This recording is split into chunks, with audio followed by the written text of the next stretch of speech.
FSSAI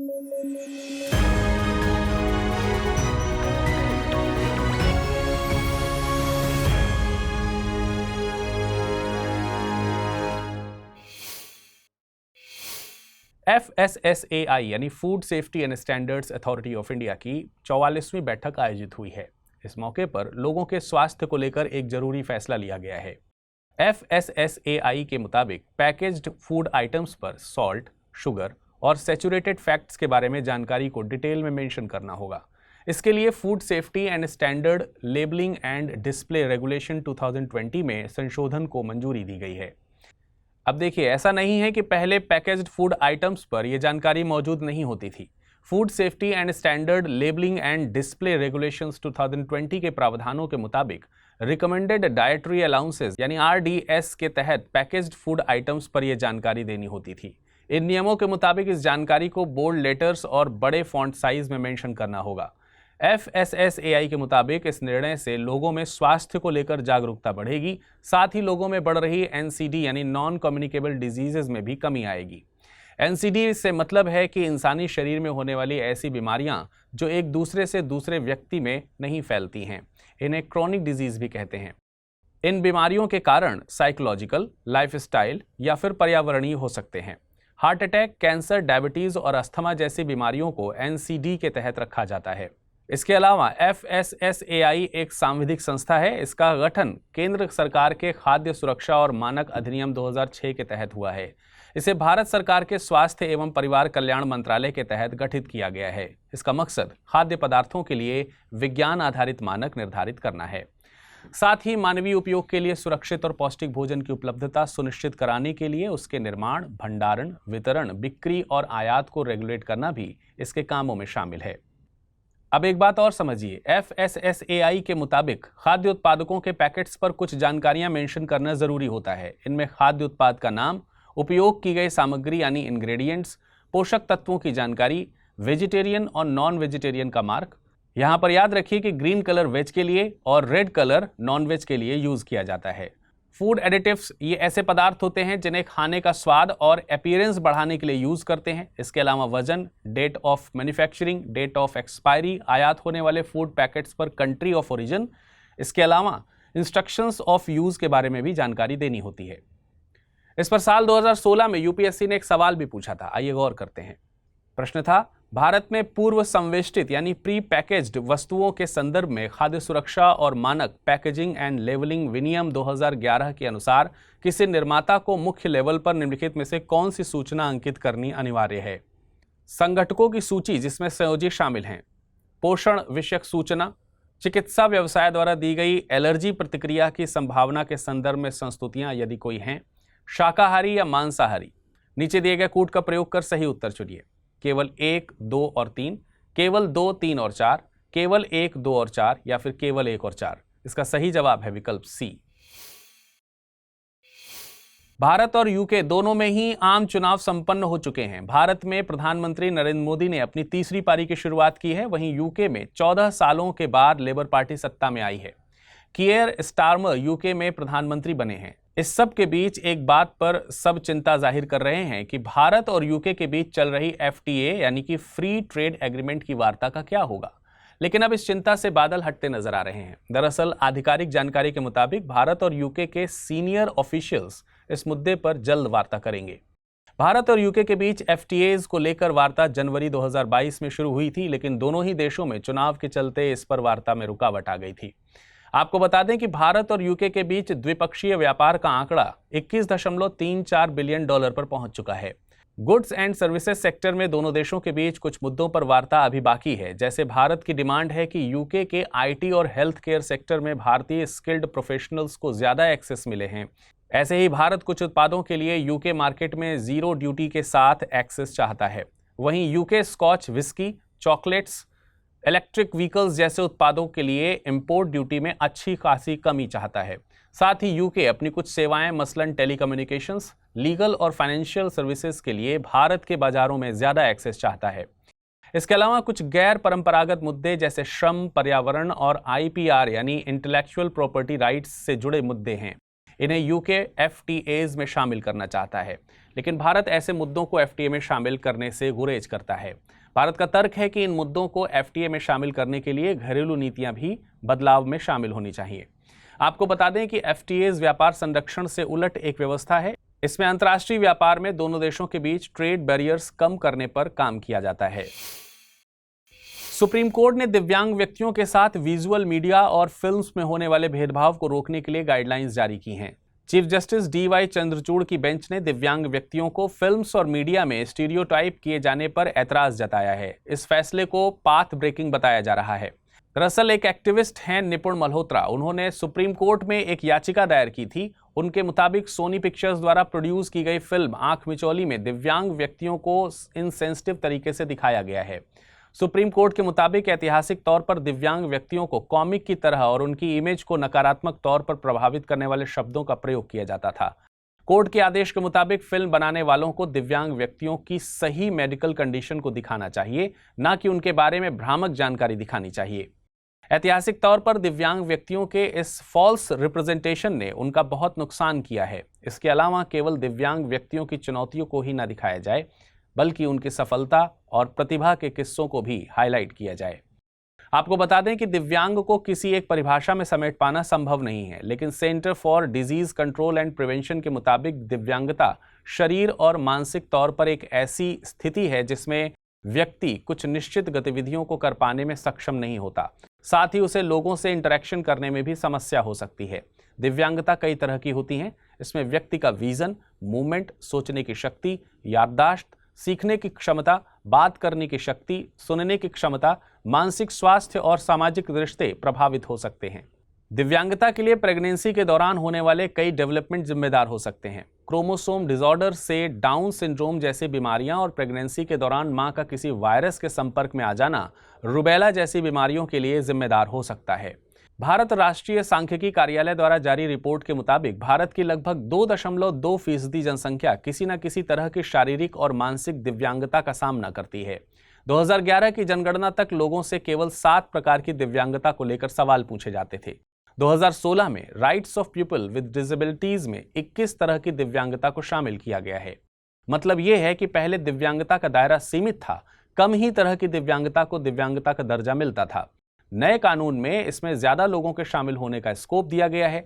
नई परिभाषा में एसिड अटैक से पीड़ित लोगों को भी इसके दायरे में शामिल किया गया है।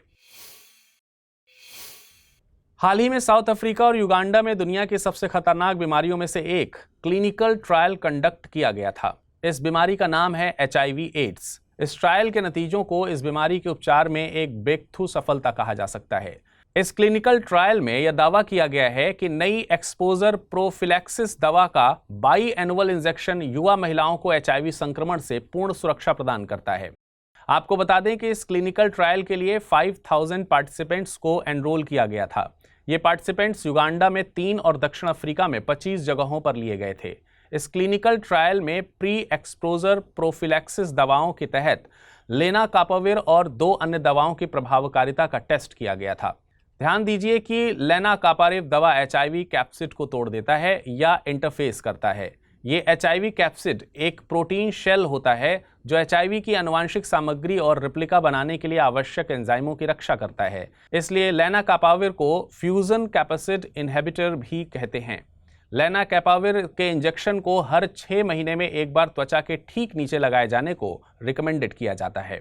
लेनाकापाविर के अलावा क्लिनिकल ट्रायल में ट्रुवाडा और डिस्कवरी का भी टेस्ट किया गया है। आपको बता दें कि ट्रुवाडा 1 दशक से अधिक समय से व्यापक रूप से प्रयोग किए जाने वाली एक PrEP गोली है और डिस्कोवी एक नई गोली है जिसका यूज इसी पर्पज से किया जाता है।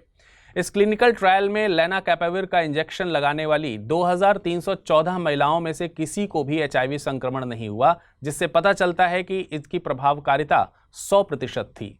इस बीच ट्रुवाडा लेने वाली 1068 महिलाओं में से 16 और डिस्कोवी लेने वाली 2136 महिलाओं में से 39 HIV वायरस से संक्रमित हो गईं। चलिए, इस क्लिनिकल ट्रायल की बात तो हो गई है, अब HIV एड्स के बारे में भी कुछ सामान्य जानकारी की बात कर लेते हैं। देखिए, HIV यानी ह्यूमन इम्यूनो डिफिशियंसी वायरस एक ऐसा वायरस है जो शरीर की प्रतिरक्षा प्रणाली पर हमला करता है। अगर इसका उपचार नहीं करवाया जाता तो यह एड्स यानी एक्वायर्ड इम्यूनो डिफिशियंसी सिंड्रोम का कारण बन सकता है। सिम्टम्स की बात करें तो ज्यादातर लोगों में HIV संक्रमण के 2 से 4 हफ्तों के भीतर फ्लू जैसे लक्षण दिखने लगते हैं। लक्षण कुछ दिनों या कई हफ्तों तक रह सकते हैं, लेकिन केवल इन लक्षणों का होना ही यह नहीं कंफर्म करता कि आपको HIV संक्रमण हो गया है, क्योंकि बहुत सी सामान्य बीमारियां भी ऐसे ही लक्षण पैदा कर सकती हैं। यहां तक कि HIV संक्रमण के केस में कुछ लोगों में कोई लक्षण ही नहीं दिखाई देते, इसलिए HIV संक्रमण होने का पता लगने का एकमात्र तरीका जांच करवाना है। ज्यादातर लोगों को HIV संक्रमण प्राकृतिक या अप्राकृतिक यौन संबंध से, यूज्ड निडल या सिरिंज या इंजेक्शन से हो सकता है। आपको यह ध्यान रखना जरूरी है कि केवल कुछ ही बॉडी फ्लूइड्स ऐसे होते हैं जो HIV को ट्रांसमिट कर सकते हैं, जैसे blood, semen, pre seminal fluid, rectal fluids, vaginal fluids और ब्रेस्ट मिल्क। हालांकि ये फ्लूइड्स तभी HIV ट्रांसमिट कर सकते हैं जब इन फ्लूइड्स का म्यूकस मेम्ब्रेन या किसी डैमेज टिश्यू के साथ कांटेक्ट होता है, या फिर ये फ्लूइड्स डायरेक्टली शरीर में इंजेक्ट किए जाएं। अभी तक ऐसा कहा जाता है कि इसका कोई प्रभावी इलाज नहीं है। एक बार HIV से संक्रमित होने के बाद लोग जीवन भर इसके शिकार रहते हैं, लेकिन उचित चिकित्सा देखभाल से वायरस को कंट्रोल जरूर किया जा सकता है। वर्तमान में HIV से पीड़ित अधिकांश लोगों को जीवन भर एंटी रेट्रोवायरल थेरेपी की आवश्यकता होती है। यदि कोई HIV रोगी निर्धारित दवाएं लेना बंद कर देता है तो निष्क्रिय वायरस फिर से सक्रिय हो जाता है और समस्याएं पैदा कर सकता है। लेकिन इस क्लिनिकल ट्रायल ने इंसानों की HIV के खिलाफ लड़ाई में एक आशा की किरण जरूर जगा दी है। आपको ये भी बता दें कि इस क्लिनिकल ट्रायल के अलावा भी कुछ तकनीकों से HIV को खत्म करने का एग्जाम्पल हमने देखा है, जैसे स्टेम सेल थेरेपी का यूज करके कैलिफोर्निया के एक व्यक्ति को कैंसर और HIV से फ्री किया गया था। इस एग्जाम्पल के अलावा भी कुछ एग्जाम्पल्स हैं। इस साल की शुरुआत में एम्स्टर्डम विश्वविद्यालय के वैज्ञानिकों की एक टीम ने क्रिस्पर जीन एडिटिंग तकनीक का प्रयोग करके संक्रमित कोशिकाओं से HIV को सफलतापूर्वक समाप्त करने का दावा किया था। यह तकनीक मॉलिक्यूलर लेवल पर एक कैंची की तरह काम करती है, जो DNA को इतनी बुरी तरह काट देती है कि उसके संक्रमित टुकड़ों को निष्क्रिय या हटाया जा सकता है। अब शोधकर्ताओं का लक्ष्य वायरस को शरीर से पूरी तरह से हटाना है। हालांकि यह तय करने के लिए कि यह प्रभावी और सुरक्षित है या नहीं, अभी और अधिक काम करने की जरूरत होगी। चलिए, अब समय है आज के टर्म ऑफ द डे को देखने का। आज का टर्म ऑफ द डे है अभिलेखागार।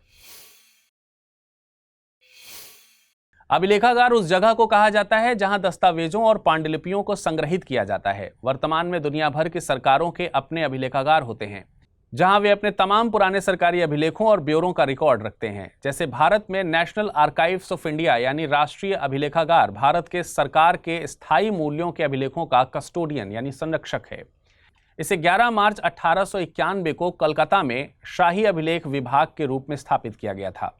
यह दक्षिण एशिया में सबसे बड़ा अभिलेखीय भंडार है। पहला प्रश्न है, food safety and standard authority of India के संबंध में निम्नलिखित कथनों पर विचार कीजिए। यह एक संवैधानिक संस्था है। इसे भारत सरकार के स्वास्थ्य एवं परिवार कल्याण मंत्रालय के तहत गठित किया गया है। उपयुक्त में से सही कथन या कथनों का चुनाव कीजिए। केवल एक, केवल दो, एक और दो दोनों, ना तो एक ना ही दो। अगला प्रश्न है, प्रोजेक्ट परी संबंधित है कला एवं संस्कृति, शिक्षा, हिंदी भाषा का विकास या फिर नवजात शिशुओं के लिए स्वास्थ्य विकास। पहला प्रश्न था, निम्नलिखित में से किस संस्था के द्वारा संपूर्णता अभियान लॉन्च किया गया है? National green tribunal, NITI Aayog, coal India, reserve bank of India. इसका सही जवाब है विकल्प बी। अगला प्रश्न था, कलाशनिकोव AK-203 असॉल्ट राइफल का निर्माण भारत ने किस देश के साथ मिलकर किया है? फ्रांस, रूस, USA या फिर इजराइल। इसका सही जवाब है विकल्प बी। हाल ही में प्रधानमंत्री नरेंद्र मोदी ने बताया है कि भारत सरकार ने रूस में 2 नए वाणिज्य दूतावास खोलने का निर्णय लिया है। ये निर्णय रूस के साथ यात्रा और व्यापार को और मजबूत करने के लिए बताया जा रहा है। ये नए वाणिज्य दूतावास कजान और येकतेरिनबर्ग शहरों में खोले जाएंगे। आपको बता दें कि प्रधानमंत्री रूस की अपनी 2 दिवसीय यात्रा में गए हुए हैं। प्रधानमंत्री मोदी ने राष्ट्रपति व्लादिमीर पुतिन के साथ 22वें भारत रूस वार्षिक शिखर सम्मेलन में हिस्सा लेने के लिए रूस की यात्रा शुरू की है। गौरतलब है कि यूक्रेन पर मॉस्को के आक्रमण की शुरुआत के बाद यह प्रधानमंत्री मोदी की पहली यात्रा है। खैर, वापस खबर पर आते हैं। आपको बता दें कि येकतेरिनबर्ग रूस का चौथा सबसे बड़ा शहर है, जो एक महत्वपूर्ण आर्थिक केंद्र के रूप में उभरा है। यह यूराल फेडरल डिस्ट्रिक्ट का सबसे बड़ा शहर है और रूस के मुख्य सांस्कृतिक और औद्योगिक केंद्रों में से एक है। यह शहर वोल्गा यूराल क्षेत्र और साइबेरिया के बीच आइसेट नदी पर स्थित है। इसकी आबादी लगभग 1.5 मिलियन है। येकातेरिनबर्ग को रूस की तीसरी राजधानी कहा जाता है क्योंकि यह अपनी अर्थव्यवस्था, संस्कृति, परिवहन और पर्यटन के आकार के हिसाब से रूस में तीसरे स्थान पर है। येकातेरिनबर्ग अपनी रचनावादी वास्तुकला के लिए प्रसिद्ध है और इसे Russian capital of street art माना जाता है। वहीं वोल्गा और कजांका नदियों के संगम पर स्थित कजान रूस का एक सांस्कृतिक और शैक्षणिक केंद्र है और एक उभरता हुआ आर्थिक केंद्र भी है। कजान रूस का 5वां सबसे बड़ा शहर है। इसके अलावा रूस अक्टूबर में कजान में ही ब्रिक्स शिखर सम्मेलन की मेजबानी करेगा। इसके साथ ये भी बता दें कि वर्तमान में रूस में भारत के 2 वाणिज्यिक दूतावास सेंट पीटर्सबर्ग और व्लादिवोस्तोक में स्थित हैं। हाल ही में वैज्ञानिकों का इंटरेस्ट अर्थ कोर में बहुत बढ़ गया है और इसका कारण भी एकदम अनोखा है। दरअसल वैज्ञानिकों का कहना है कि पृथ्वी के आंतरिक कोर की गति धीमी हो गई है और यह उल्टी दिशा में घूम रहा है। देखिए, अब यह तो तय है कि पृथ्वी के आंतरिक कोर की गति धीमी होने से और उल्टा घूमने से कुछ न कुछ प्रभाव तो जरूर पड़ेंगे, लेकिन क्या प्रभाव पड़ सकता है ये जानने से पहले हम अर्थ के कोर के विषय में कुछ जान लेते हैं। हमारी पृथ्वी मुख्य रूप से 3 परतों में बनी है। जैसे प्याज में परत होती है वैसे ही, बस परतों की मोटाई अलग अलग होती है। पहली परत है भूपर्पटी यानी क्रस्ट, दूसरी है मेंटल और तीसरी है केंद्रीय भाग यानी कोर। क्रस्ट की बात करें तो पृथ्वी के सबसे ऊपरी भाग को क्रस्ट कहते हैं। इसकी एवरेज मोटाई है 34 किलोमीटर के आसपास। यह मुख्यतः बसाल्ट चट्टानों से बना है। इसके भी 2 भाग हैं, पहला है सियाल और दूसरा है सीमा। सियाल क्षेत्र में सिलिकॉन एंड एल्यूमिना तथा सीमा क्षेत्र में सिलिकॉन और मैग्नीशियम की बहुलता होती है। फिर आता है मेंटल, इसकी मोटाई है 2900 किलोमीटर की। यह क्षेत्र मुख्यतः बेसाल्ट पत्थरों के समूह की चट्टानों से बना है। मेंटल के हिस्से में मैग्मा चैम्बर पाए जाते हैं। यह पृथ्वी के कुल आयतन का 83% भाग घेरे हुए है। वहीं पृथ्वी का केंद्रीय हिस्सा यानी कोर निकेल और फेरस का बना है। 1936 में डेनिश भूकंप विज्ञानी इंगे लेहमैन ने इसकी खोज की थी। इसका औसत घनत्व 13 ग्राम पर सेंटीमीटर क्यूब है। ऐसा माना जाता है कि पृथ्वी का केंद्रीय भाग संभवतः द्रव अथवा प्लास्टिक अवस्था में है। यह पृथ्वी के कुल आयतन का 16% है। कोर भी 2 हिस्सों आंतरिक और बाहरी में विभाजित है। पृथ्वी के अंदर लगभग 5180 किलोमीटर गहराई में मौजूद ठोस धातु का आंतरिक कोर एक तरल धातु के बाहरी कोर से घिरा है। वैज्ञानिकों के अनुसार आंतरिक कोर सूर्य की सतह जितना गर्म है, यानी लगभग 9800 डिग्री फ़ारेनहाइट या 5400 डिग्री सेल्सियस। वहीं वैज्ञानिकों का यह भी मानना है कि जब कोर धीरे धीरे घूमता है तो मेंटल की गति बढ़ जाती है। इस बदलाव के कारण पृथ्वी तेजी से घूमती है और दिन की लंबाई कम हो जाती है। 1936 में डेनिश भूकंप विज्ञानी इंगे लेहमैन की खोज के बाद आंतरिक कोर ने सभी शोधकर्ताओं को अपनी ओर आकर्षित किया है। इसकी घूर्णन गति और दिशा पर दशकों से बहस चली आ रही है, लेकिन वैज्ञानिकों ने अभी खुलासा किया है कि पृथ्वी का आंतरिक कोर धीमा होकर अब उल्टी दिशा में घूम रहा है। नेचर जर्नल ने भी 12 जून को जारी नए शोध में कोर के धीमे होने की पुष्टि की है। ऐसा होने से दिन की लंबाई में बदलाव हो सकता है। शोधकर्ताओं का मानना है कि इससे पृथ्वी पर एक दिन की लंबाई में 1 सेकंड का परिवर्तन आ सकता है। पृथ्वी का आंतरिक कोर पृथ्वी के बाहरी रूप के अपेक्षाकृत स्वतंत्र रूप से घूमता है। आप इसे ऐसे मान सकते हैं जैसे एक छोटी बॉल एक बड़ी बॉल के अंदर घूम रही हो। हालांकि ऐसा क्यों होता है ये अभी तक पता नहीं चल पाया है। मध्य प्रदेश का माधव नेशनल पार्क एक बार फिर से सुर्खियों में है। इस बार सुर्खियों में आने की वजह है एक दीवार। दरअसल शिवपुरी में इंसानों और जंगली जानवरों की हिफाजत के लिए वन विभाग एक विशाल दीवार बनवा रहा है। यह दीवार 13.5 किलोमीटर लंबी है और 12 फीट ऊंची है। यह दीवार माधव नेशनल पार्क में पार्क और शहर के बीच बन रही है। इंसान और जानवरों के बीच संघर्ष को खत्म करने के लिए ऐसा किया जा रहा है। आपको बता दें कि मध्य प्रदेश के पन्ना और राजस्थान के सरिस्का के बाद शिवपुरी का माधव नेशनल पार्क देश का तीसरा नेशनल पार्क है, जहां टाइगर 1990 में पूरी तरह से खत्म हो गए हैं। इसके बाद दोबारा इनकी बसावट का प्रयास किया गया, जोर शोर से किया जा रहा है। इन प्रयासों के तहत 2023 में यहां 2 फीमेल और 1 मेल टाइगर पन्ना, बांधवगढ़ और कान्हा टाइगर रिजर्व से शिफ्ट किए गए थे। माधव नेशनल पार्क को फिर से आबाद करने के हर संभव प्रयास किए जा रहे हैं। चीता प्रोजेक्ट वाले कूनो नेशनल पार्क के नजदीक होने के कारण माधव भी भविष्य में वाइल्ड लाइफ टूरिज्म का हब बन सकेगा। आइए अब माधव नेशनल पार्क के बारे में थोड़ा जान लें। देखिए, लोकेशन की बात करें तो माधव नेशनल पार्क मध्य प्रदेश में ग्वालियर संभाग के शिवपुरी जिले में है। 1958 में इसे नेशनल पार्क का दर्जा दिया गया था और इसका नाम ग्वालियर के महाराजा माधवराव सिंधिया के नाम पर माधव राष्ट्रीय उद्यान कर दिया गया था। इस पार्क में भारतीय चिनकारा और चीतल की बड़ी संख्या है। इसके अलावा नीलगाय, सांभर, चौसिंगा, कृष्ण मृग, स्लोथ बियर, तेंदुआ, टाइगर, चीता और साधारण लंगूर इस पार्क में पाए जाते हैं। आपको बता दें कि इस पार्क में मनिहार नदी होकर बहती है। इस राष्ट्रीय उद्यान में कई छोटे बड़े तालाब हैं, लेकिन पानी का सबसे बड़ा स्रोत सांख्य सागर है। इसे माधवराव सिंधिया के लिए एक शिकारगाह के तौर पर बनवाया गया था। आपको बता दें कि सांख्य सागर को 2022 में रामसर साइट के रूप में दर्जा मिला हुआ है। इसके अलावा मनिहार नदी पर बांध बनाकर एक दूसरा छोटा जलाशय भी बनवाया गया था, जिसे माधव सागर कहा जाता है। इस नेशनल पार्क की एक और खास बात है। दरअसल माधव राष्ट्रीय उद्यान में लगभग 484 मीटर ऊंचाई पर एक शानदार जॉर्ज कैसल महल बनवाया गया है। इसको बनवाने की कहानी भी बड़ी रोचक है। 1911 में माधवराव सिंधिया ने यूनाइटेड किंगडम के राजा जॉर्ज पंचम के रात भर ठहरने के लिए अपने इस शिकारगाह में महल बनवाया था। जॉर्ज पंचम भारत की अपनी यात्रा के दौरान यहां बाघ का शिकार करना चाहते थे। हालांकि राजा ने वहां पहुंचने से पहले ही एक बाघ को गोली मार दी और उसके बाद वो जॉर्ज कैसल में नहीं रुके।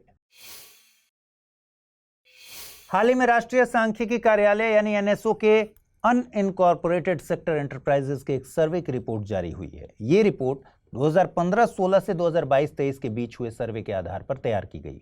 इस रिपोर्ट में देश भर में असंगठित क्षेत्र रोजगार के बारे में बात की गई है। एनएसओ के सर्वे के अनुसार ये पता चलता है कि असंगठित क्षेत्रों में रोजगार की स्थिति राज्यों के अनुसार अलग अलग है। जबकि कुछ राज्यों में रोजगार के अवसर बढ़े हैं, वहीं अन्य राज्यों में इसमें कमी आई है। इससे यह भी पता चलता है कि आर्थिक रूप से कमजोर राज्यों ने रोजगार के अवसरों में सुधार किया है, जबकि बड़े और अपेक्षाकृत समृद्ध राज्यों में रोजगार में गिरावट आई है। रिपोर्ट के अनुसार इन 7 वर्षों में देश के 28 में से 13 राज्यों और 3 केंद्र शासित प्रदेशों में इस सेक्टर में रोजगार तेजी से घटे हैं। एनएसओ के अनुसार बंगाल, कर्नाटक, तमिलनाडु और यूपी समेत अधिकांश बड़े राज्यों में असंगठित क्षेत्रों में रोजगार तेजी से घटे हैं। आंकड़ों की बात करें तो पश्चिम बंगाल में असंगठित उद्योगों में सबसे ज्यादा 30 लाख लोगों ने नौकरियां गंवाई हैं। पश्चिम बंगाल के बाद कर्नाटक में 13 लाख, तमिलनाडु में 12 लाख, यूपी में 7.91 लाख, केरल में 6.4 लाख, असम में 4.94 लाख और तेलंगाना में 7.91 लाख नौकरियां घटी हैं। केंद्र शासित प्रदेशों की बात करें तो दिल्ली में इन 7 सालों के दौरान नौकरियां 23 लाख से घटकर 19 लाख रह गई, यानी 4 लाख घटी। वहीं चंडीगढ़ में 51,000, पुदुचेरी में 32,000 नौकरियां घटी। जम्मू कश्मीर और लद्दाख के आंकड़े उपलब्ध नहीं है। रिपोर्ट में नौकरियां बढ़ने की बात भी की गई है। एनएसओ के अनुसार आर्थिक रूप से कमजोर माने जाने वाले कुछ राज्यों में 7 साल में रोजगार बढ़े हैं। डेटा की बात करें तो पिछले 7 सालों में महाराष्ट्र में इस सेक्टर में 24 लाख नई जॉब्स आई हैं। इसके अलावा गुजरात में 7.62 लाख, ओडिशा में 7.61 लाख और राजस्थान में 7.56 लाख नौकरियां बढ़ी हैं। वहीं मध्य प्रदेश और बिहार में 6-6 लाख नई नौकरियां बढ़ी हैं। पंजाब, झारखंड और हरियाणा में भी नए रोजगार बढ़े हैं। जून में अनइनकॉर्पोरेटेड सेक्टर एंटरप्राइजेस की फैक्टशीट के आधार पर बिजनेस स्टैंडर्ड ने बताया कि 2022-23 में देश भर में 2015-16 के मुकाबले असंगठित क्षेत्र में नौकरियां 17 लाख घटकर केवल 10.96 करोड़ रह गई। आर्थिक एक्सपर्ट्स की माने तो असंगठित क्षेत्र में नौकरियां उन राज्यों में ज्यादा बढ़ी हैं जहां कृषि क्षेत्र कम है और औद्योगिक क्षेत्र बड़ा है। आर्थिक एक्सपर्ट ये भी बताते हैं कि जिन राज्यों में नौकरियां घटी हैं उनकी सबसे बड़ी वजह सरकारी स्तर पर आई नई नई पॉलिसीज हैं। आपको बता दें कि देश में असंगठित क्षेत्र का महत्व बहुत है। इस सेक्टर का देश की अर्थव्यवस्था में 50% से अधिक का योगदान है। वहीं असंगठित क्षेत्र के लोगों का कुल कार्यबल में हिस्सा 80% के आसपास है। वजह यह है कि इस क्षेत्र में अनस्किल्ड, सेमी स्किल्ड और स्किल्ड सभी को काम मिलता है। भारत का असंगठित क्षेत्र मूलतः ग्रामीण आबादी से बना है और इसमें अधिकांशतः वे लोग रहते हैं जो गांव में परंपरागत कार्य करते हैं। इनमें अधिकतर ऐसे लोग हैं जो फसल की बुआई, कटाई के समय गांवों में चले जाते हैं और बाकी समय बड़े शहरों में रोजगार तलाशते हैं। ध्यान दीजिए कि गैर कृषि क्षेत्र में सबसे ज्यादा नौकरियां इसी सेक्टर में मिलती हैं। इस सेक्टर का जीडीपी में भी बड़ा योगदान है, लेकिन इतने बड़े कार्यबल वाला असंगठित क्षेत्र प्रमुख समस्याओं से भी घिरा है। जैसे असंगठित क्षेत्र में श्रमिकों की आय संगठित क्षेत्र की तुलना में बहुत कम है। दूसरा, असंगठित क्षेत्र में रोजगार की कोई गारंटी नहीं है, यानी इस सेक्टर में रोजगार का स्वरूप अस्थायी है। तीसरी और सबसे इंपॉर्टेंट समस्या, अधिकांश असंगठित श्रमिक ऐसे उद्यमों में काम करते हैं जहां श्रमिक कानून लागू नहीं होते। देखिए, इस रिपोर्ट से यह साफ होता है कि असंगठित क्षेत्रों में रोजगार की स्थिति सुधारने के लिए राज्यों को विशेष प्रयास करने की आवश्यकता है। साथ ही नीति निर्माताओं को इन क्षेत्रों में रोजगार बढ़ाने के लिए ठोस कदम भी उठाने की जरूरत है। आइए देखते हैं आज का टर्म ऑफ द डे, और आज के टर्म ऑफ द डे में है आयंगर व्यवस्था। विजयनगर साम्राज्य में प्रशासन को ठीक तरीके से चलाने के लिए हर एक गांव को एक स्वतंत्र इकाई के रूप में संगठित किया गया था। अब इन ग्रामीण प्रशासनिक इकाइयों को चलाने के लिए 12 अधिकारियों की नियुक्ति की जाती थी। इन अधिकारियों को ही सामूहिक रूप से कहते थे आयंगर। इनका पद आनुवंशिक होता था, ये ध्यान दीजिए। सबसे खास बात यह है कि ये आयंगर अवैतनिक होते थे, यानी इनको कोई भी सैलरी नहीं मिलती थी। हालांकि इनके काम के बदले में विजयनगर सरकार, साम्राज्य की सरकार, इन्हें लगान मुक्त या फिर टैक्स फ्री जमीन देती थी। पहला सवाल है, माधव नेशनल पार्क से संबंधित निम्नलिखित कथनों पर विचार कीजिए। माधव नेशनल पार्क में सांख्य सागर झील स्थित है। माधव नेशनल पार्क में 1911 में यूनाइटेड किंगडम के राजा जॉर्ज पंचम के लिए जॉर्ज कैसल बनवाया गया था। उपरोक्त कथनों के आधार पर सही ऑप्शन का चयन करना है। कथन 1 सही है, कथन 2 सही है, दोनों कथन सही हैं या दोनों कथन गलत हैं। अगला प्रश्न है, हाल ही में भारत सरकार ने रूस में किन 2 जगहों पर नए वाणिज्यिक दूतावास खोलने का निर्णय लिया है? कजान और येकतेरिनबर्ग में, सेंट पीटर्सबर्ग और व्लादिवोस्तोक में, लेनिनग्राद और वोल्गाग्राद में, या फिर मॉस्को और येकतेरिनबर्ग में? Food safety and standards authority of India के संबंध में निम्नलिखित कथनों पर विचार कीजिए। यह एक संवैधानिक संस्था है। इसे भारत सरकार के स्वास्थ्य एवं परिवार कल्याण मंत्रालय के तहत गठित किया गया है। उपर्युक्त में से सही कथन या कथनों का चुनाव कीजिए। केवल 1, केवल 2, 1 और 2 दोनों, न तो 1 नहीं 2। और सही जवाब है ऑप्शन बी। अगला प्रश्न आपसे पूछा गया था, प्रोजेक्ट परी संबंधित है कला एवं संस्कृति, शिक्षा, हिंदी भाषा के विकास, नवजात शिशुओं के लिए स्वास्थ्य विकास। सही जवाब है ऑप्शन ए, यानी कला और संस्कृति। सुप्रीम कोर्ट ने एक ऐतिहासिक फैसला दिया है। फैसले के मुताबिक तलाकशुदा मुस्लिम महिलाएं भी एलिमनी यानी गुजारा भत्ता के हकदार होंगी। कोर्ट के मुताबिक सीआरपीसी की धारा 125 के तहत तलाकशुदा मुस्लिम महिलाएं भी गुजारा भत्ता मांग सकती हैं। इस खबर में आगे बढ़ने से पहले एक बात समझिए। आपके मन में सवाल आ रहा होगा कि भाई भारत में तो सीआरपीसी यानी क्रिमिनल प्रोसीजर कोड 1973 के स्थान पर भारतीय नागरिक सुरक्षा संहिता लागू है, तो सीआरपीसी का जिक्र क्यों किया जा रहा है? देखिए, भारत में भारतीय नागरिक सुरक्षा संहिता 1 जुलाई 2024 से लागू है। 1 जुलाई 2024 या इसके बाद हुए अपराधों पर इन कानूनों को लागू किया जाएगा, जबकि ये मामला कोर्ट में पहले दायर किया गया होगा, भले ही इस पर जजमेंट आज यानी 10 जुलाई को दिया गया है। कोर्ट में जस्टिस बी नागरत्ना की अगुवाई वाली बेंच ने एक मुस्लिम महिला केस में यह फैसला सुनाया है। कोर्ट में महिला के पति के वकील ने दलील दी थी कि मुस्लिम महिला तलाक मामले में अधिकारों का संरक्षण कानून 1986 लागू है, इसलिए सीआरपीसी के सेक्शन 125 के तहत गुजारा भत्ता नहीं दिया जा सकता। कोर्ट के मुताबिक गुजारा भत्ता पति द्वारा की जा रही चैरिटी नहीं है, बल्कि विवाहित महिला का अधिकार है। कोर्ट ने साफ किया कि गुजारा भत्ता का अधिकार सभी विवाहित महिलाओं को है। वे किस धर्म से ताल्लुक रखती हैं, इससे कोई फर्क नहीं पड़ता। कोर्ट ने कहा कि मुस्लिम महिला तलाक मामले में अधिकारों का संरक्षण कानून 1986 सीआरपीसी 125 जैसे सेकुलर कानून के ऊपर प्रिवेल नहीं करेगा। सीआरपीसी 125 में पत्नी, संतान और माता पिता के भरण पोषण के संबंध में विस्तार से जानकारी दी गई है। हाल ही में भारत सरकार ने अपने कोकिंग कोल के आयात को लेकर एक निर्णय लिया। दरअसल भारत मंगोलिया से कोकिंग कोयला आयात करने की तैयारी में है। यह आयात अभी ट्रायल के तौर पर किया जाएगा। देखिए, अभी भारत कोकिंग कोल के मामले में, आयात के मामले में ऑस्ट्रेलिया पर निर्भर है। मंगोलिया से आयात करने पर इस मामले में भारत अपने विकल्पों को डाइवर्सिफाई कर पाएगा। भारत में कोयला तो पाया जाता है, लेकिन यहाँ उत्पादित कोयले में सल्फर का कंटेंट बहुत ज़्यादा है। वहीं कोकिंग कोयला, जिसकी ज़रूरत स्टील बनाने के लिए होती है, इसमें कार्बन की मात्रा बहुत ज़्यादा पाई जाती है। भारत कोकिंग कोयले के आयात में 70% तक ऑस्ट्रेलिया पर डिपेंड करता है। स्टील इंडस्ट्री के लिए coking coal critical raw material है। अब इतनी अहम इंडस्ट्री के लिए रॉ मटेरियल के लिए किसी एक देश पर डिपेंड होना, ये बहुत स्टेबल तरीका नहीं है। इसलिए भारत मंगोलिया से आयात के ट्रायल का प्लान कर रहा है। हालांकि ये विकल्प भी कितना फिजिबल है, ये कहना अभी मुश्किल है। दरअसल मंगोलिया एक लैंडलॉक्ड कंट्री है। ऐसे में भारत को कोकिंग कोल का आयात चीन के पोर्ट्स के जरिए करना होगा। वहीं भारत और चीन के रिश्ते 2020 से काफ़ी तनाव वाले रहे हैं। ऐसे में मंगोलिया से आयात के लिए जब तक किसी दूसरे रूट का रास्ता नहीं निकलता, तब तक इस विकल्प को बहुत तरजीह नहीं दी जा सकती। आपको बता दें कि जीवाश्म ईंधनों में कोयला भारत में पाया जाने वाला एक महत्वपूर्ण संसाधन है। यह भारत में पाया भी बहुत आयात में जाता है। भारत अपनी ऊर्जा जरूरतों के लिए 55% तक कोयले पर निर्भर है। कोयला एक अवसादी चट्टान यानी सेडिमेंट्री रॉक है। इसका निर्माण लाखों वर्षों तक मिट्टी के नीचे दबे पौधों के अवशेषों पर पड़ने वाले जियोलॉजिकल प्रेशर के कारण हुआ है। भारत में कई तरह के कोयले पाए जाते हैं। इनमें एक टाइप है एंथ्रासाइट। ये एक हाई ग्रेड वाला कोयला होता है। इसमें कार्बन की मात्रा का प्रतिशत बहुत ज्यादा होता है।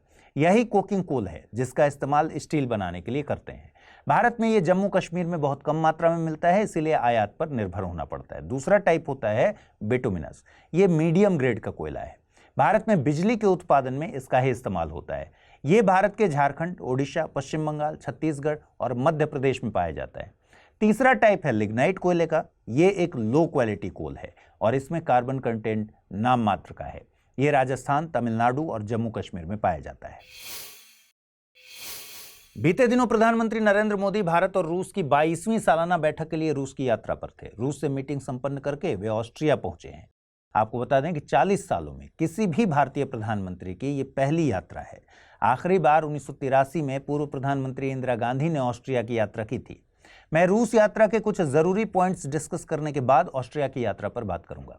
भारत और रूस ने अपने द्विपक्षीय व्यापार को साल 2030 तक $100 बिलियन तक पहुंचाने का टारगेट रखा है। व्यापार दोनों देशों की राष्ट्रीय मुद्राओं में किया जाएगा। गौरतलब है कि यूक्रेन के साथ विवाद के चलते रूस पर पश्चिमी देशों द्वारा तमाम तरह के प्रतिबंध लगाए गए हैं। ऐसे में राष्ट्रीय मुद्राओं में व्यापार इन प्रतिबंधों के प्रभाव को कम कर सकेगा। साथ ही दोनों देशों द्वारा जारी ज्वाइंट स्टेटमेंट में रूस यूक्रेन के विवाद को यूएन चार्टर के आधार पर अंतर्राष्ट्रीय कानून के जरिए शांतिपूर्ण समाधान की बात कही गई है। प्रधानमंत्री नरेंद्र मोदी ने इस मौके पर एक स्टेटमेंट दिया है। शांति का रास्ता युद्ध के मैदानों से नहीं, वार्ता से निकलेगा। लेकिन भारत और रूस की इस बैठक पर यूएसए और यूक्रेन की प्रतिक्रिया से नाराजगी साफ है। यूक्रेन ने इस बैठक को शांति प्रक्रिया में नुकसान माना है। वहीं भारत और रूस की बैठक ऐसे वक्त में आयोजित हुई है जब यूक्रेन ने रूस को बच्चों के हॉस्पिटल पर मिसाइल अटैक का जिम्मेदार बताया है। इसके अलावा यूएसए ने भी भारत रूस संबंधों पर कंसर्न जाहिर किया है। इसके अलावा दोनों देशों के बीच जलवायु परिवर्तन, ध्रुवीय शोध, लीगल आर्बिट्रेशन और फार्मास्यूटिकल सर्टिफिकेशन को लेकर एमओयूज पर साइन किए गए हैं। आप जानते हैं कि भारत और रूस ब्रिक्स में भी साथ हैं। आपके लिए सवाल है कि ब्रिक्स का सालाना सम्मेलन 2024 में कहां आयोजित होना है। कल ही हमने इस पर बात की थी। अब बात करते हैं प्रधानमंत्री मोदी की ऑस्ट्रिया यात्रा की। देखिए, भारत और ऑस्ट्रिया के कूटनीतिक संबंधों की नींव 1949 में पड़ी थी। इस लिहाज से ये दोनों देशों के कूटनीतिक संबंधों की 75वीं वर्षगांठ है। दोनों देशों के बीच नवीकरणीय ऊर्जा, स्टार्टअप, उच्च तकनीक और अवसंरचना जैसे मुद्दों पर मेन फोकस रहा। यहां पर ध्यान रखिए कि ऑस्ट्रिया नवीकरणीय ऊर्जा और अवसंरचना के मामले में एक लीडिंग कंट्री है। 16वें वित्त आयोग ने एक 5 सदस्यीय एडवाइजरी काउंसिल का गठन किया है और इस काउंसिल का मकसद है वित्त आयोग को टर्म्स ऑफ रेफरेंस के मुद्दे पर सलाह देना। साथ ही आयोग को रिसर्च पेपर्स तैयार करने में भी मदद मिलेगी। इसके अलावा काउंसिल कमीशन के राजकोषीय विभाजन के मामले में अंतर्राष्ट्रीय स्तर पर क्या प्रक्रियाएं प्रचलित हैं, इस मामले पर भी सलाह देगी। National council of applied economic research की डायरेक्टर जनरल पूनम गुप्ता इस काउंसिल की कन्वेनर होंगी। अन्य सदस्यों में EY's chief policy advisor D K. Srivastava, Axis bank के chief economist Neelkanth Mishra, HSBC bank के chief India economist Pranjul Bhandari और बैंक ऑफ अमेरिका के इंडिया हेड राहुल बजोरिया शामिल हैं। वित्त आयोग संविधान के अनुच्छेद 280 के तहत एक संवैधानिक संस्था है, आप जानते हैं। इसे हर 5 साल पर राष्ट्रपति के द्वारा गठित किया जाता है। अध्यक्ष और सदस्य रीअपॉइंटमेंट के लिए भी एलिजिबल होते हैं। आयोग अपनी रिपोर्ट राष्ट्रपति को सौंपता है। इसका काम केंद्र और राज्यों के बीच कुल कर के विभाजन के बारे में सिफारिश करना होता है। राज्यों को दी जाने वाली अनुदान और सहायता के बारे में भी इसके द्वारा रिकमेंडेशन दी जाती है। इसकी सिफारिशें सलाहकारी प्रवृत्ति की होती हैं, मतलब बाध्यकारी नहीं है। सरकार के ऊपर इन सिफारिशों को लागू करने की कोई बाध्यता नहीं है। वित्त आयोग राजकोषीय संघवाद संतुलन में भूमिका निभाता है। वित्त आयोग को संघ और राज्यों के बीच टैक्सेस यानी करों की शुद्ध आय का वितरण कराना है। वित्त आयोग सुझाव देगा कि इसमें राज्यों को कितना हिस्सा दिया जाए। इसके अलावा राज्य के वित्त आयोग द्वारा की गई सिफारिशों के आधार पर राज्य में पंचायतों और नगरपालिकाओं के संसाधनों के लिए राज्य की समेकित निधि को बढ़ाने के लिए भी जरूरी उपाय सुझाए जाते हैं। 16वें वित्त आयोग को डिजास्टर मैनेजमेंट एक्ट 2005 के तहत गठित फंड्स के तहत किए गए एलोकेशंस को भी रिव्यू करना है। आपको बता दें कि पहले वित्त आयोग का गठन साल 1951 में किया गया था और इसके अध्यक्ष थे केसी नियोगी। यहां ध्यान रखिए कि केंद्र सरकार ने 16वें वित्त आयोग के अध्यक्ष के तौर पर नीति आयोग के पूर्व उपाध्यक्ष अरविंद पनगढ़िया को नियुक्त किया है। वहीं ऋत्विक रंजनम पांडे को आयोग का सचिव नियुक्त किया गया है। आयोग अपनी रिपोर्ट 31 अक्टूबर 2025 तक सौंपेगा। आइए अब देखते हैं आज का टर्म ऑफ द डे, और आज के टर्म ऑफ द डे में है जेनोफोबिया। जेनोफोबिया का शाब्दिक तौर पर मतलब होता है किसी बाहर देश के अनजान व्यक्ति से डर लगना। डर से मतलब है ये मानकर चलना कि किसी दूसरे देश के व्यक्ति से हमारी संस्कृति और पहचान को खतरा हो सकता है। मतलब ऐसे समझिए कि अगर किसी दूसरे देश से कुछ लोग आकर भारत में काम करने लगे तो भारत के लोगों को ये महसूस होगा कि ये हमारी संस्कृति और पहचान पर हावी हो जाएंगे। इसके चलते देश में ऐसा माहौल बन जाए कि बाहर से आकर लोग काम ही ना कर सके, तो इसे कहेंगे जेनोफोबिया। पहला सवाल है, निम्नलिखित में से किस भाषा को शास्त्रीय भाषा का दर्जा प्राप्त नहीं है? मराठी, संस्कृत, मलयालम या फिर कन्नड़? अगला प्रश्न है, निम्नलिखित कथनों पर विचार कीजिए। भारत में पाए जाने वाले कोयले में कार्बन कंटेंट की मात्रा बहुत ज्यादा होती है। भारत कोकिंग कोयले के लिए घरेलू आपूर्ति पर निर्भर है। उपर्युक्त में से सही कथन या कथनों का चुनाव करना है। केवल एक, केवल दो, एक और दो दोनों, न तो एक नहीं दो। माधव नेशनल पार्क से संबंधित निम्नलिखित कथनों पर विचार कीजिए। माधव नेशनल पार्क में सांख्य सागर झील स्थित है। माधव नेशनल पार्क में 1911 में यूनाइटेड किंगडम के राजा जॉर्ज पंचम के लिए जॉर्ज कैसल बनवाया गया था। उपरोक्त कथनों के आधार पर सही ऑप्शन का चयन करना है। कथन 1 सही है, कथन 2 सही है, दोनों कथन सही हैं या फिर दोनों कथन गलत हैं। और सही जवाब है विकल्प सी, दोनों कथन सही हैं। अगला प्रश्न था, हाल ही में भारत सरकार ने रूस में किन 2 जगहों पर नए वाणिज्य दूतावास खोलने का निर्णय लिया? कजान और येकातेरिनबर्ग में, सेंट पीटर्सबर्ग और व्लादिवोस्तोक में, लेनिनग्राद और वोल्गाग्राद में या फिर मॉस्को और येकातेरिनबर्ग में? और सही जवाब है विकल्प ए, कजान और येकातेरिनबर्ग में। उत्तर प्रदेश में सारस क्रेन की संख्या में इजाफा हो रहा है। जून 2024 में सारस क्रेन की संख्या के लिए समर सेंसस आयोजित किया गया था। इसके मुताबिक सारस क्रेन की संख्या में 396 की वृद्धि देखने को मिली है। सेंसस के मुताबिक इटावा फॉरेस्ट डिवीजन में सबसे ज्यादा सारस की संख्या दर्ज की गई है। वहीं मऊ फॉरेस्ट डिवीजन में दशक में पहली बार 6 सारसों की संख्या दर्ज की गई है। आपको बता दें कि सारस क्रेन दुनिया में सबसे लंबा उड़ने वाला पक्षी है। सारस एक सामाजिक जीव है और इसे आमतौर पर 2, 3 या 4 के समूह में ही देखा जाता है। भारतीय उपमहाद्वीप में ये उत्तरी और मध्य भारत, तराई नेपाल और पाकिस्तान में पाए जाते हैं। एक वक्त तक भारत के उत्तर प्रदेश, बिहार, राजस्थान, पश्चिम बंगाल, गुजरात, मध्य प्रदेश और असम में इनका पाया जाना बहुत आम था, लेकिन अब इनकी संख्या में गिरावट हो रही है। भारत में 15 से 20 हजार के आसपास ही बचे हैं। इनमें से भी सबसे ज्यादा संख्या उत्तर प्रदेश में ही पाई जाती है। सारस क्रेन को उत्तर प्रदेश में राजकीय पक्षी का दर्जा दिया गया है। सारस क्रेन को इंसानों के साथ मिलकर रहने की क्षमता के लिए जाना जाता है। यह खुले, खेती वाले, पानी वाले मैदानों, दलदली भूमि और झीलों में निवास करते हैं। ये एरियाज इनके लिए चारा ढूंढने, बसेरा बनाने और घोंसला बनाने के लिए सुटेबल हैं। लेकिन बढ़ती जनसंख्या और विकास की चाह ने सारस के हैबिटेट को नष्ट कर दिया है। यही इनकी संख्या में आ रही गिरावट का सबसे बड़ा कारण है। जलवायु परिवर्तन के चलते वेटलैंड सूखते जा रहे हैं। जमीन को कृषि के लिए कन्वर्ट किया जा रहा है। खुली जमीन पर housing colonies, highways, railway lines में तब्दील हो रही हैं। सारस crane wild life protection act 1972 की अनुसूची में 4 में दर्ज है। साथ ही IUCN की रेड लिस्ट में वनरेबल यानी कि सुभेद्य के तौर पर लिस्ट किया गया है।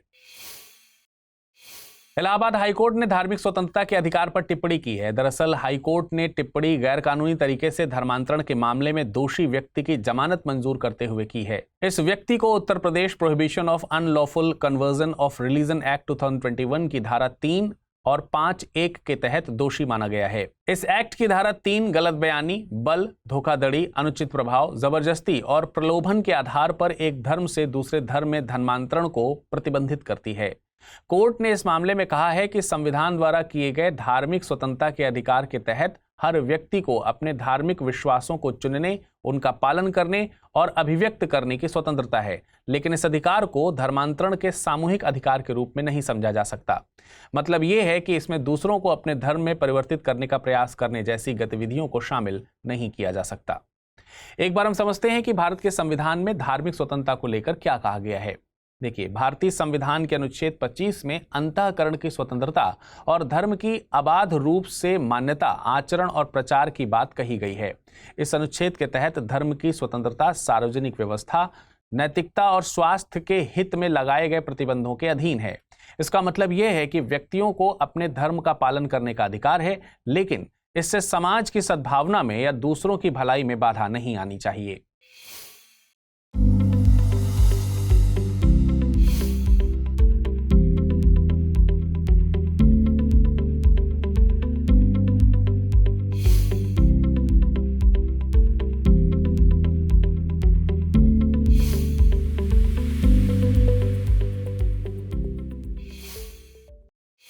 बीते दिनों प्रधानमंत्री नरेंद्र मोदी रूस और ऑस्ट्रिया की यात्रा पर थे। कल के बुलेटिन में हमने रूस की यात्रा से जुड़े अहम बिंदुओं को डिस्कस किया था। ऑस्ट्रिया यात्रा भी कंक्लूड हो गई है। ऑस्ट्रिया और भारत के बीच ग्रीन हाइड्रोजन को लेकर सहयोग पर सहमति बनी है।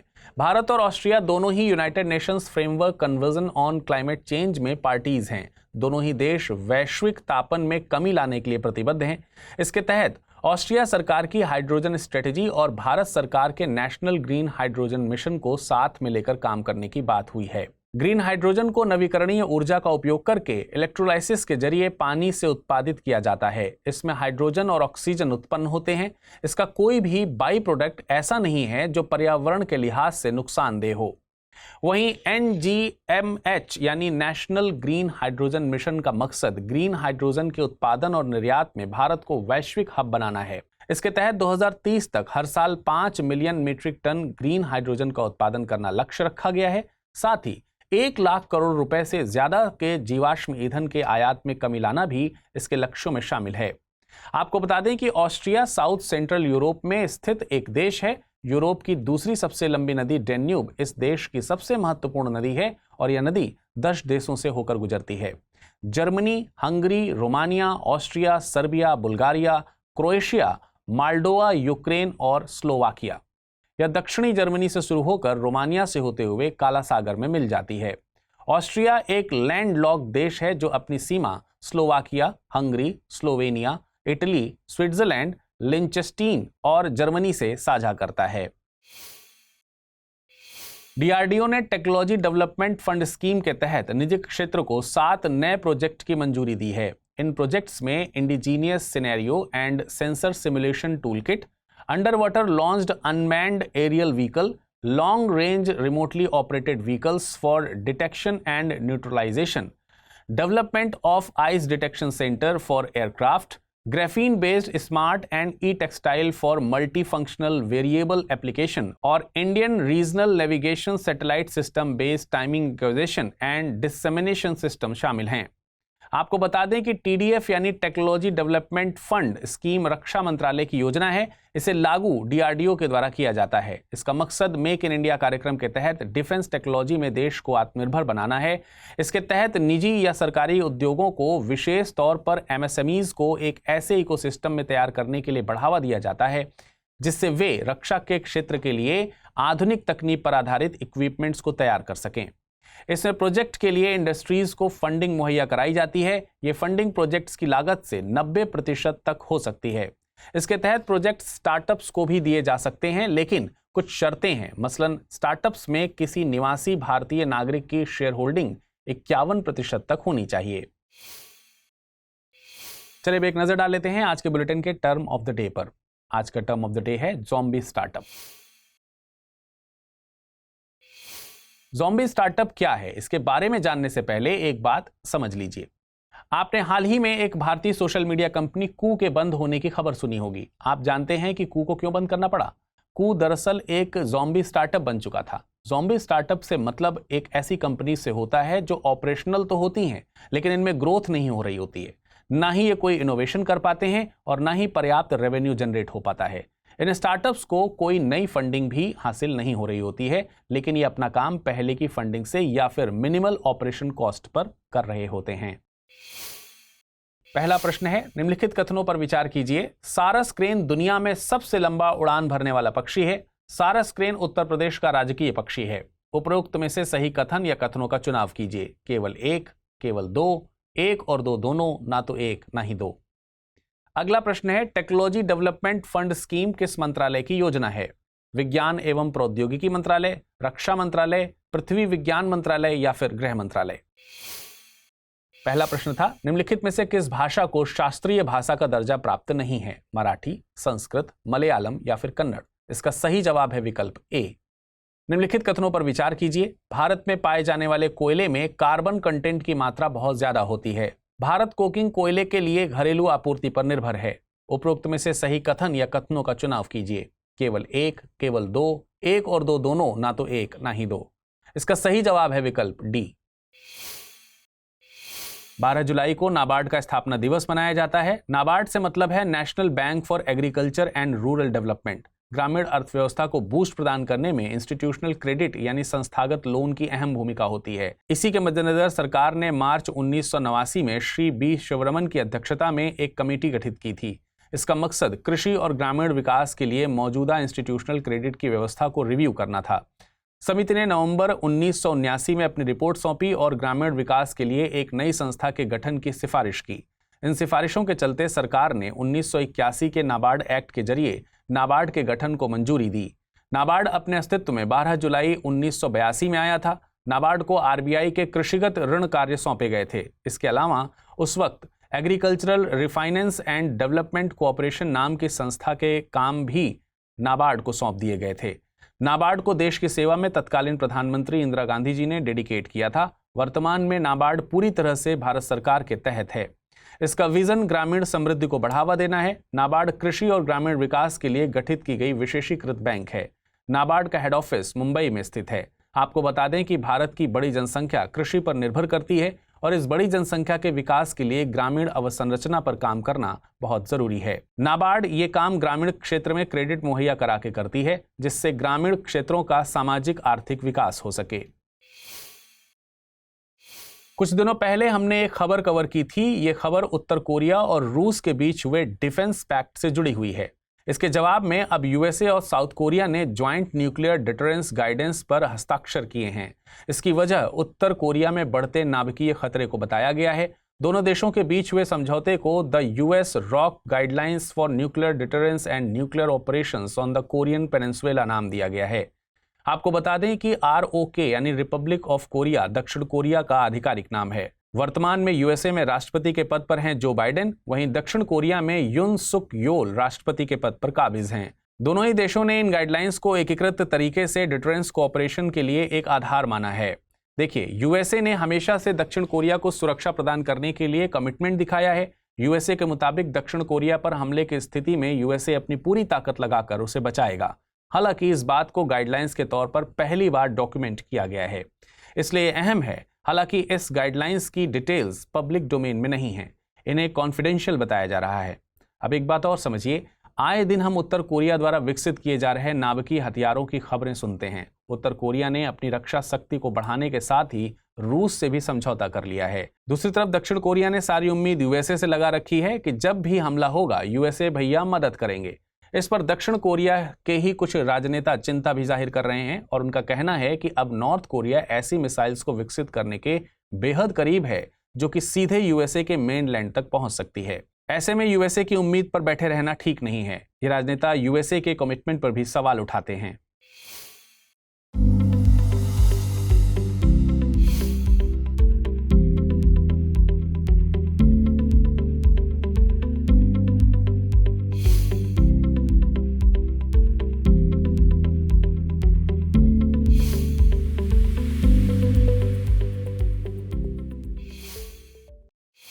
आपने भारत की बढ़ती जनसंख्या से जुड़ी समस्याओं के बारे में खूब सुना होगा। वर्तमान में भारत दुनिया में सबसे ज्यादा जनसंख्या वाला देश भी है, लेकिन भारत के पास केवल 38 साल हैं जब इसकी जनसंख्या अपने पीक पर पहुंच जाएगी। इसके बाद भारत की जनसंख्या में कमी आना शुरू हो जाएगी। यहां ध्यान रखिए कि ज्यादा जनसंख्या हमेशा चुनौती नहीं होती। बढ़ी हुई जनसंख्या तब चुनौती में बदल जाती है जब जनसंख्या को स्वास्थ्य, रोजगार और शिक्षा जैसी मूलभूत सुविधाएं सरकारें मुहैया नहीं करा पाती।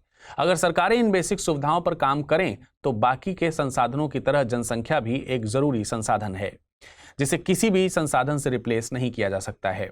11 जुलाई को मनाए गए विश्व जनसंख्या दिवस के मौके पर यूएन ने एक रिपोर्ट जारी की। रिपोर्ट को वर्ल्ड पॉपुलेशन प्रोस्पेक्ट्स रिपोर्ट नाम दिया गया है और इसके मुताबिक भारत की पीक जनसंख्या 1.701 बिलियन के आंकड़े पर पहुंचेगी। भारत की जनसंख्या इस आंकड़े को साल 2062 तक हासिल कर लेगी। इसके बाद भारत की जनसंख्या में गिरावट आना शुरू हो जाएगी। वर्तमान में भारत में 1.451 बिलियन लोगों के साथ जनसंख्या के मामले में दुनिया में पहले नंबर पर भारत काबिज है। दूसरे नंबर पर चीन आता है। वर्तमान में यूएसए जनसंख्या के मामले में दुनिया के तीसरे नंबर पर है। रिपोर्ट की माने तो 2054 तक भारत और चीन की पोजीशन तो बरकरार रहेगी, लेकिन पाकिस्तान इस मामले में यूएसए को पीछे करके तीसरे नंबर पर आ सकता है। वहीं वैश्विक स्तर की बात करें तो वर्तमान में दुनिया की जनसंख्या 8.16 बिलियन है। 2083 तक दुनिया की जनसंख्या 10.2 बिलियन के आसपास होगी और उसके बाद इसमें कमी आना शुरू हो जाएगी। इसके अलावा रिपोर्ट में फर्टिलिटी रेट को भी लेकर चिंताजनक आंकड़े सामने आए हैं। रिपोर्ट के मुताबिक अभी आधे से ज्यादा देशों में फर्टिलिटी रेट 2.1 से कम है। फर्टिलिटी रेट 2.1 वो आंकड़ा है जो कि एक स्थिर जनसंख्या के लिए जरूरी है। फर्टिलिटी रेट 2.1 के आंकड़े को रिप्लेसमेंट रेट कहते हैं। वहीं TFR यानी टोटल फर्टिलिटी रेट से मतलब है कि एक महिला की प्रसव आयु के अंत तक जीवित जन्मों की औसत संख्या। रिपोर्ट के मुताबिक कुछ देशों मसलन चीन, इटली, साउथ कोरिया और स्पेन में तो फर्टिलिटी रेट का आंकड़ा 1.4 के करीब पहुंच गया है। स्पेस की दुनिया में अपनी धाक जमाने के मकसद से चीन पृथ्वी की क्षुद्र ग्रह के हमले से बचाने वाले मिशन को लॉन्च करेगा। इस मिशन को साल 2030 तक लॉन्च करने की योजना है। अभी चीन इस मिशन का डेमो दुनिया के सामने पेश करेगा। चीन ने इस मिशन को प्लैनेटरी डिफेंस इनिशिएटिव नाम दिया है। इस मिशन का मकसद पृथ्वी को क्षुद्र ग्रह हमले से बचाने की क्षमता पर प्रदर्शन करना है। इस मिशन के दो मकसद हैं। एक तो स्पेसक्राफ्ट क्षुद्र ग्रह को पृथ्वी से टकराने से भटका देगा, दूसरा इससे हमारे सोलर सिस्टम के बारे में अहम जानकारियां भी हासिल हो जाएंगी। देखिए, एस्टेरॉयड यानी क्षुद्र ग्रह सूर्य की परिक्रमा करने वाले छोटे चट्टानी पदार्थ होते हैं, लेकिन उनका आकार ग्रहों की तुलना में छोटा होता है। सौरमंडल में अधिकांश क्षुद्र ग्रह मंगल और बृहस्पति ग्रह की कक्षाओं के बीच पाए जाने वाले क्षुद्र ग्रह बेल्ट में पाए जाते हैं। चीन के मिशन का मकसद है पृथ्वी की तरफ बढ़ने वाले क्षुद्र ग्रह की दिशा बदल देना। चीन ने इसके लिए टारगेट के तौर पर एक नियर अर्थ ऑब्जेक्ट 2015 XF261 को चुना है, जो कि एक 30 मीटर चौड़ा क्षुद्र ग्रह है। जलवायु परिवर्तन के बाद दूसरा सबसे बड़ा खतरा है एस्टेरॉयड का पृथ्वी से टकराना। पृथ्वी से क्षुद्र ग्रह का टकराना कितना खतरनाक हो सकता है, इसका अंदाजा इस बात से लगा सकते हैं कि वैज्ञानिक समुदाय ऐसे दावे पेश करता है कि पृथ्वी से डायनासोर की समाप्ति क्षुद्र ग्रह के टकराने के चलते ही हुई थी। इससे पहले साल 2022 में नासा ने डॉट यानी डबल एस्टेरॉयड रिडक्शन टेस्ट के जरिए एक एस्टेरॉयड डाइमॉर्फोस की दिशा बदल दी थी। चलिए अब एक नजर डालते हैं आज के टर्म ऑफ द डे पर। आज का टर्म ऑफ द डे है लोकतंत्र। डेमोक्रेसी यानी लोकतंत्र सामूहिक निर्णय निर्धारण की एक पद्धति है। यह इस आदर्श को लेकर चलता है कि जिन निर्णय से सारा संगठन प्रभावित होता हो, वो उस संगठन के सभी घटकों की सहमति से होने चाहिए। सभी घटकों के निर्णयों में शामिल होने का बराबर अधिकार होना चाहिए। लोकतंत्र के दो मूल सिद्धांत हैं, एक तो सामूहिक निर्णयों पर सामाजिक नियंत्रण और दूसरा निर्णय लागू करने में अधिकारियों की समानता। जिस हद तक ये दोनों सिद्धांत किसी संगठन का निर्णय प्रक्रिया में शामिल हो, उस हद तक उसे लोकतांत्रिक कहा जा सकता है। पहला प्रश्न है, दुनिया का सबसे बड़ा रामायण मंदिर किस राज्य में तैयार किया जा रहा है? उत्तर प्रदेश, बिहार, तमिलनाडु या फिर उत्तराखंड? अगला प्रश्न है, निम्नलिखित में से किस समिति की सिफारिशों पर नाबार्ड का गठन हुआ था? होमी सेठना समिति, श्री बी शिवरमन समिति, दिनेश गोस्वामी समिति या फिर केलकर टास्क फोर्स? पहला प्रश्न था, निम्नलिखित कथनों पर विचार कीजिए। सारस क्रेन दुनिया में सबसे लंबा उड़ने वाला पक्षी है। सारस क्रेन उत्तर प्रदेश का राजकीय पक्षी है। उपरोक्त में से सही कथन या कथनों का चुनाव कीजिए। केवल एक, केवल दो, एक और दो दोनों, ना तो एक ना ही दो। इसका सही जवाब है विकल्प सी, एक और दो दोनों। अगला प्रश्न था, टेक्नोलॉजी डेवलपमेंट फंड स्कीम किस मंत्रालय की योजना है? विज्ञान एवं प्रौद्योगिकी मंत्रालय, रक्षा मंत्रालय, पृथ्वी विज्ञान मंत्रालय, गृह मंत्रालय? इसका सही जवाब है विकल्प बी, रक्षा मंत्रालय।